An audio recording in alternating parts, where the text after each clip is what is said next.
বলে রাখা ভালো, আজকে দেবিদ্বারে হচ্ছে 39 বক্স খেজুর আসছে। 39 বক্স খেজুর, 39 বক্স খেজুরে আপনার হচ্ছে 8 কেজি করে খেজুর আছে।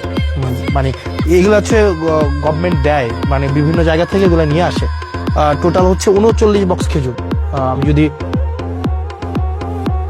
39 বক্স খেজুর 39 ইন্টু 8, তাহলে কয় কেজি খেজুর? 8×72 2, হাতে আছে 7, 3×8 = 24, সাথে হচ্ছে 31, 312 কেজি খেজুর আসছে। ভুল হয়েছে নাকি? ঠিক আছে না? হ্যাঁ, 8×72 7, 3×8 সাথে 31, হ্যাঁ ঠিক আছে।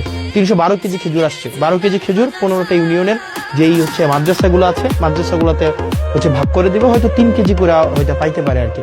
তো এই খেজুর কিছুদিন পরে কুরবানিকে সামনে রেখে উটের মাংস, দুম্বার মাংস এগুলো আসবে। তো আমরা চাই প্রত্যেকটা মানে এক পয়সা যেন, যে জিনিসটা আপনারা যেন বুঝে পান, মানে এই জিনিসটা যেন হচ্ছে কোনো মধ্যস্বত্ব ভোগী ঢুকে বা চেয়ারম্যান মেম্বার নিজেদের মতো করে এটা যেন না করতে পারে।